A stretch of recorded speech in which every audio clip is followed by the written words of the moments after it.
Namaste and welcome. At long last, the third series by Dr. Fishman. And remember, this is by far the most challenging. So I'll begin by demonstrating the osteoporosis variations. Remember, when we talk osteoporosis, posture is really important. So while Dr. Fishman in his first pose, his modification of forward fold, he actually is demonstrating, Alyssa's rather, coming up to the wall and back bending here. That could work. I think it's a little scary, especially if somebody is really hunched over and not very stable, in which case, here's the pose that I propose, which is taking the hands up the wall, walking the feet back a couple of feet, and then I'm climbing my arms up because all I'm looking to get from this pose here mainly is elongation of the spine. So as I lengthen up through the arms and ground down through the legs, so remember to keep the hips moving back.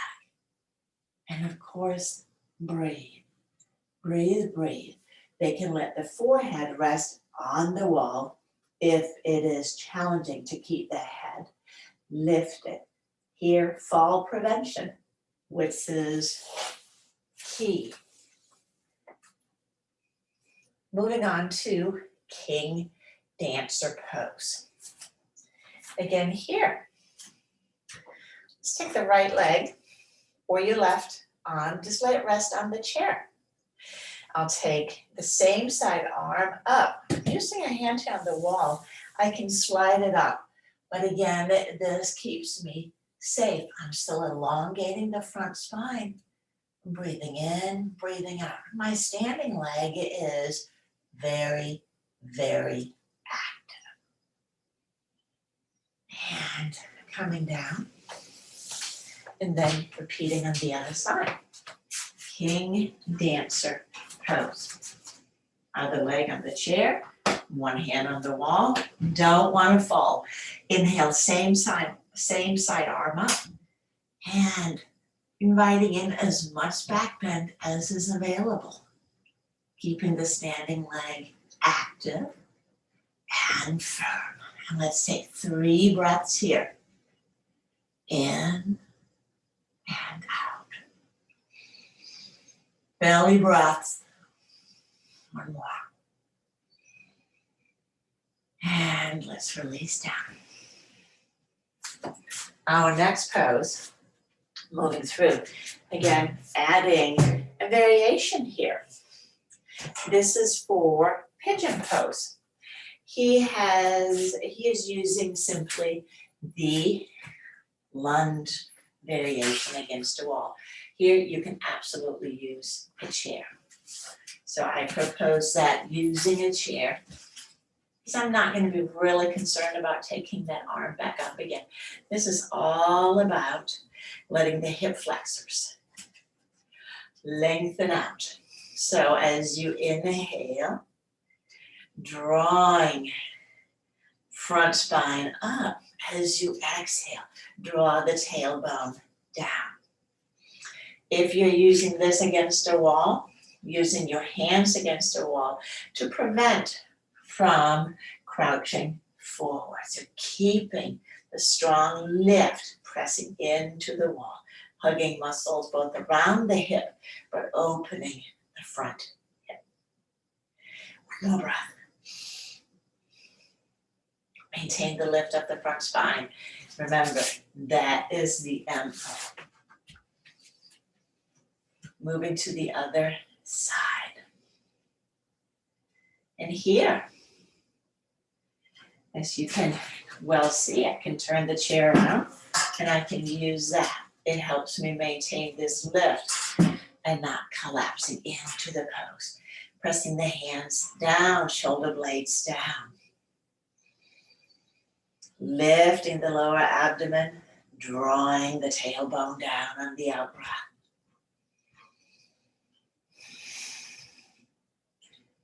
Breathing in and breathing out. And you may find that you can take the arms up here as well. But be mindful, be careful for the osteoporosis variation. We absolutely want to make sure that there are no potential for falling. All right, fourth pose. We are moving along. Warrior 3. Here, this pose, as he has it demonstrated, demands a tremendous amount of shoulder flexibility, where you place the hands on the wall, walking the feet back, creating an L. And then here, look, there was a chair, taking the leg up behind. Let's take 3 breaths here. Pressing into the wall, lifting and keeping that leg super strong. Super strong. Now, can you drop a little bit higher? Absolutely. If that feels better on your body. Take the leg down. And we switch to the other side. So be safe, but playing with it. So this works the hip, hugging muscle in around the hip bone. But it also extends, helps elongate my spine. Lifting, breathing, lifting and breathing. One more, and we'll take the leg down. Pressing back through both sides of the waist and then coming forward. So far, so good. We now begin to add the twisting. Here it becomes super, super important that we maintain the lift off the spine. Take them into a kneeling position. Take the leg close to the wall, forward, full twist. Now here, using the wall to maintain the lifting, inhaling up and exhale, deepen. Using the muscles of the trunk rather than the arms to create the twist. Breathing in, breathing out. It is that contraction of the muscles that actually strengthens our bone. And not just a bone, the muscles themselves. Sarcopenia, another insult buzz for our muscle. Instead of osteopenia, this is bone loss, sarcopenia is muscle loss. So we want to move the way you engage the muscles from the inside out, not from the outside in, so to speak. So here again, front leg against the wall, hands on the wall. And then I inhale, I create length upward. And as I exhale, using the muscles around the trunk, keeping my hands soft on the wall. This is for balance. And stay here and breathe with me. In and out. In and out. With each out breath, maybe there's a little bit more contraction. Don't be aggressive. And slowly release. Wow. How well are we doing? Which takes us to the next pose, which is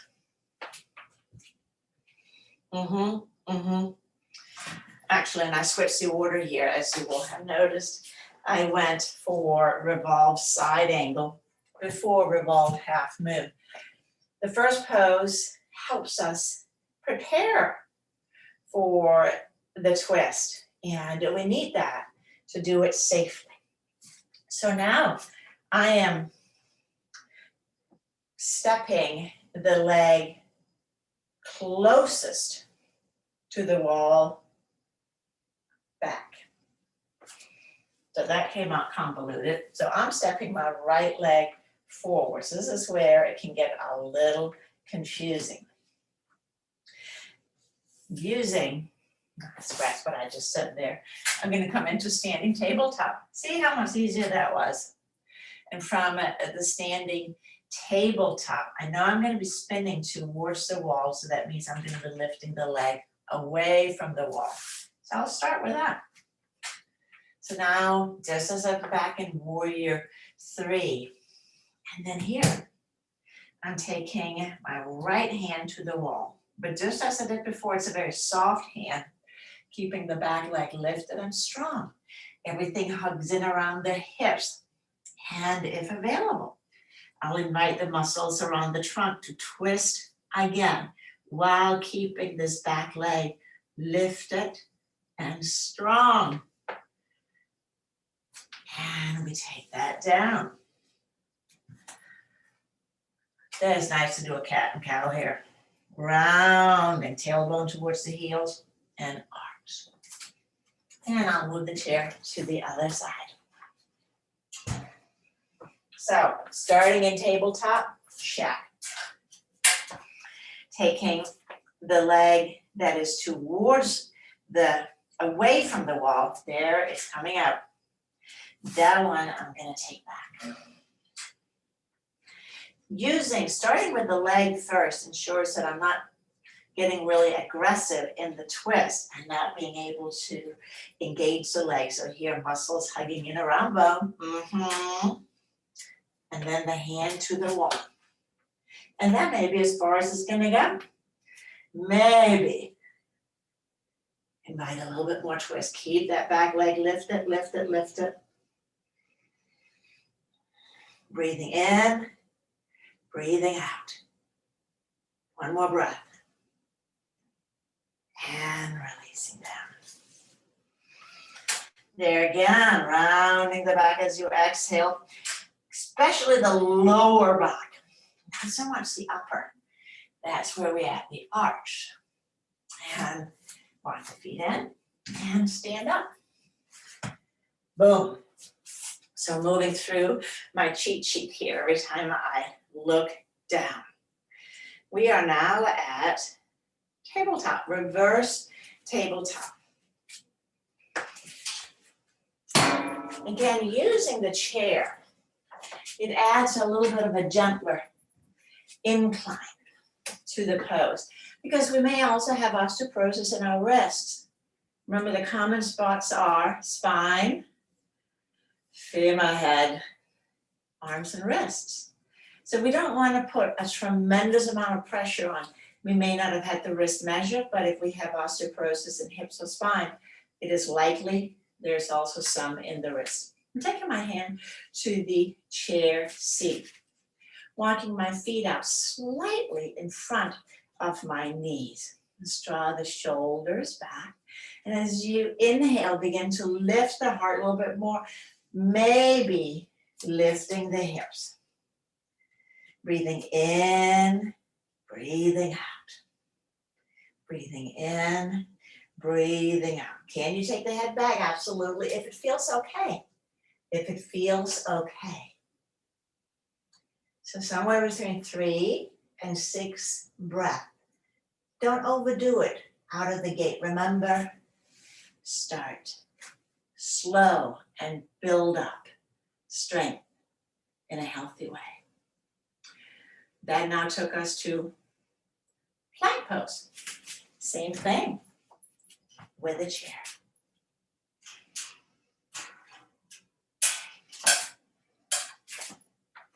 Walk the feet back. Doing a chair dog. And here, coming forward. Now again, this may be more than your wrists can muster. Breathing in and out. So if that's the case, now if you're happy here, go ahead and stay. But if you just came right out of the pose because that was a no-go, one way that we can start working on wrist strength is the wall plank. Here, you can adjust the weight taken on the wrist a little bit more. My heels are lifted up here. And the further out I go, the more challenging this will be. So there's always a way There's always a way. And now here, Mr. Fishman, Dr. Fishman, he put in the hip stretches that we have in our first sequence, which is great. But I'm going to move around a little bit on the sequence, just because once I'm down, I like to stay down. So we'll do Gomukhasana, crossing the right leg over the left. And if you've had a hip replacement, then you may have a different instruction from your doctor where you're not actually advised to take your leg across the midline. In which case, what you're going to do, same action. So for everybody who has a leg crossed, you're going to pull the knees apart, pulling the knees apart, and you're going to feel the outer hip muscles beginning to fire. Do that as you exhale. Soften a little bit on the in-breath. And then again, repeat on the out-breath. So I'm doing this for 3 to 6 breaths. If you're not crossing the legs, you're going to take your hands to the outer knee, and you're going to press your knees out into the hands. It's going to create very much the same event, but without getting into a danger zone. Now know the duration of your breath. Is it short and shallow?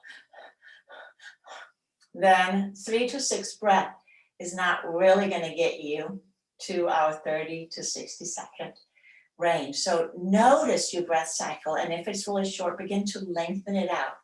So an in-breath is about 5 counts, and an out-breath about 5 counts as well. That way we can just use our breath, and we won't have to look at a clock.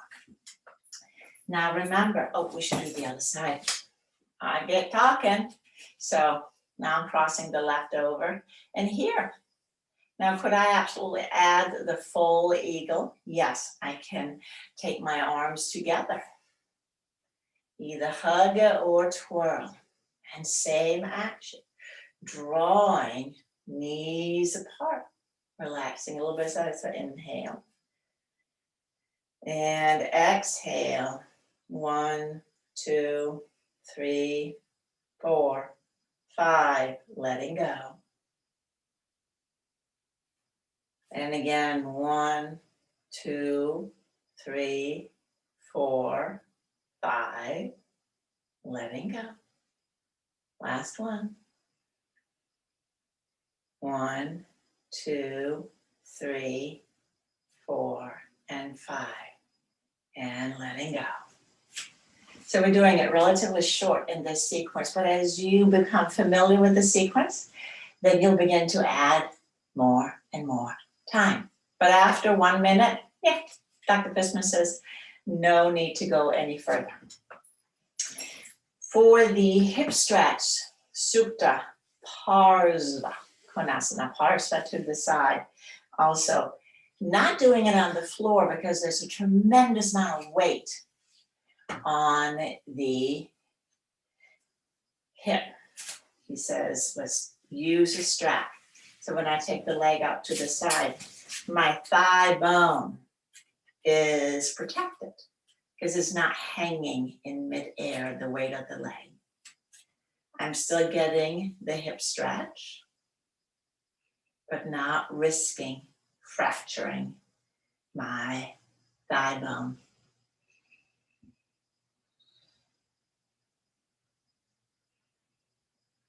And we'll take that back to center.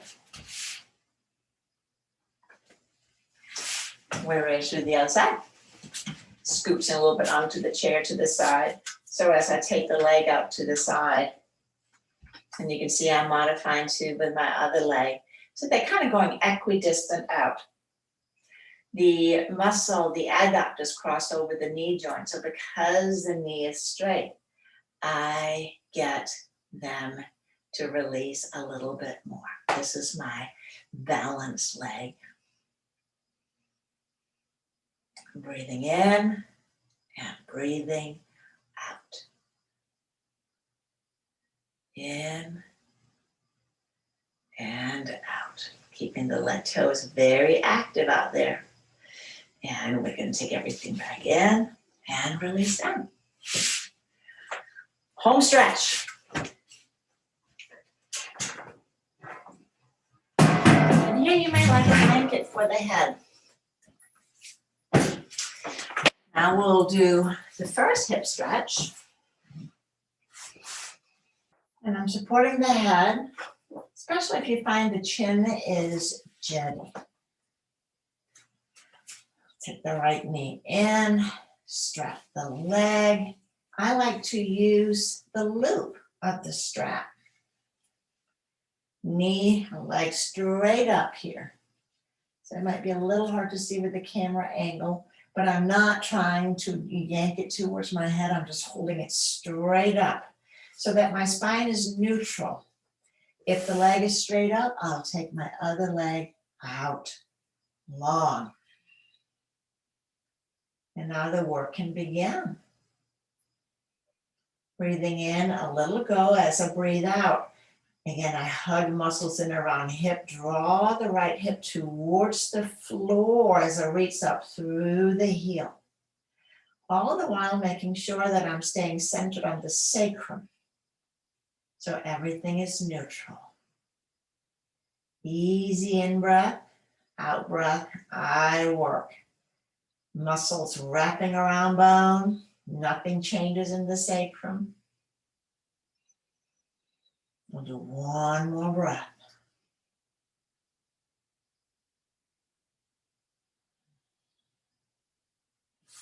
And go ahead and take the left leg up, right leg down. And again, remember, if the leg is more out at 70-degree angle, just keep your right leg bent. Don't straighten it.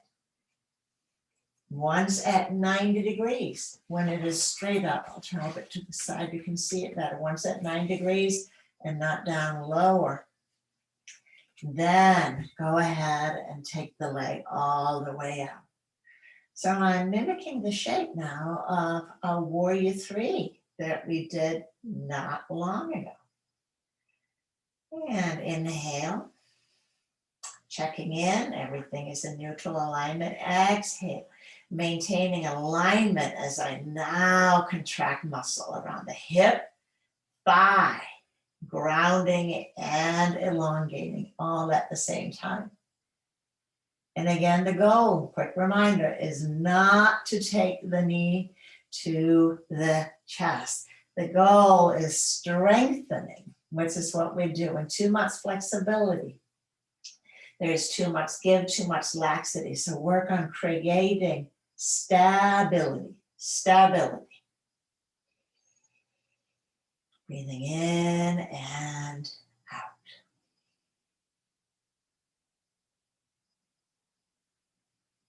And then we'll release. Left leg down. Full body stretch. Interlace the fingers. Consolidate. And then I strongly suggest that you spend 3 to 5 minutes relaxing completely. I like to start by relaxing the toes and the bottom of the feet. Relax the ankle, the calves, front and back, the knees, front and back, the thighs, all the way around. And relax the hips and the pelvis. The buttocks are heavy. Relax the lower abdomen and the low back.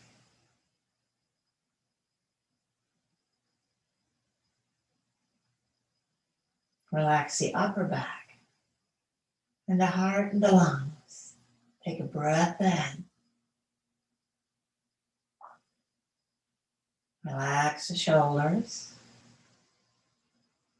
the arms, elbows, wrists, and hands.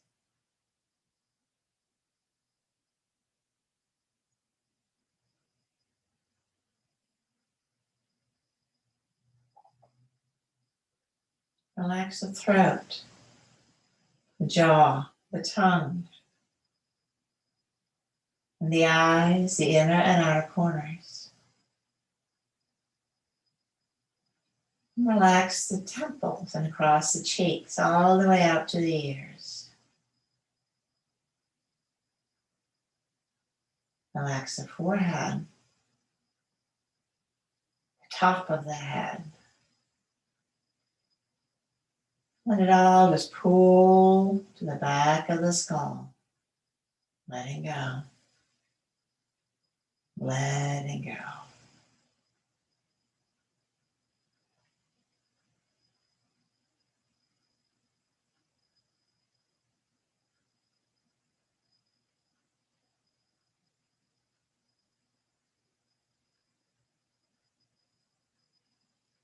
You can stay here as long as you wish. This may have been your evening practice. Or when you're ready to come out, bend up the knees and we'll rock the knees a little bit side to side. Rolling over. Pausing. When you move slowly after rest, you give your nervous system a chance to not get all quilly, so that you can maintain that sense of ease, spaciousness, within and without. Thank you for allowing me to practice the first sequence. Second one to follow shortly. Namaste. And I apologize for Gus having a deep slumber outside the door.